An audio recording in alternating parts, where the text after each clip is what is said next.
तर नमस्कार public blogger रोह्याच्या blog मध्ये आपलं स्वागत आहे. तर आपण निघालतो आज नाश्ता करायला. आपल्या गाडीवर चाललो आपण नाश्ता करायला. आला नाश्ता करायला, कार्यकर्ते घेतले होते आपल्या प्लेट मध्ये नाश्ता. चला मग नाश्ता करू म्हणलं. मग निघालो, नाश्ता वगैरे केला, निघाला आपलं साईडवर. कार्यकर्ता आमचा आज लय खुश होता. निघाला आपलं, मग काय आलो रस्त्याने डिगी डिगी डिगी करी आलो की मग काय साईडवर आलो. काय कार्यकर्त्याला लावलं पार्किंग कशी आहे बघ म्हणलं. मग कार्यकर्ता आपलं मग मागा म्हणलं तर खुश आहे, आले खुश मोबाईल मध्ये. आला मग आपल्या गोडाऊन मध्ये, आपलं हे गोडाऊन स्विच प्लेटा घेतल्या, पोरवाकडे गेलो, पोरवाला दिल्या.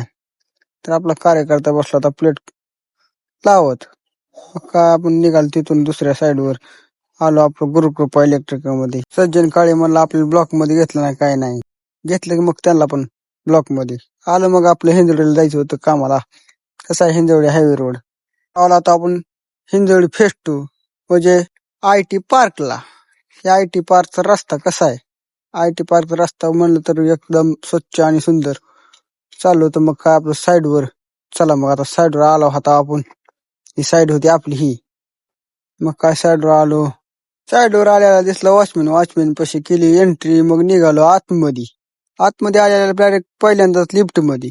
चला म्हणलं वरी. आता मग काय आलो फ्लॅट मध्ये, आपल्याला काय थोडं काम. मग आलो आपलं जेवण करायला, जेवण वगैरे केलं. मला आता ज्यूस प्यावा, मस्तपैकी आंब्याचा ज्यूस प्याला.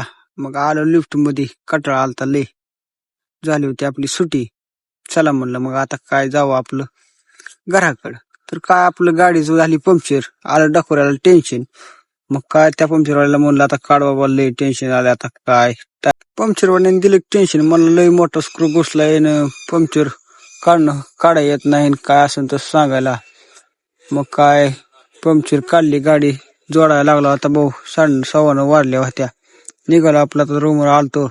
कार्यकर्त्याने केलं तर जेवायला, मग जेवण केलं आपलं म्हणलं आराम करावा थोडा. कार्यकर्ता आपले मोबाईल वर बसले होते. मग काय आला की बाहेर आपण कोण खायला. मग आपलं कोण खायला आला. मग काय आमर भाऊला घेतलं संकट, घेतला कोण. मग काय चालला की आम्ही खात भावानं तेवढं मनावर घ्या, फॉलो करायला लागला जास्त.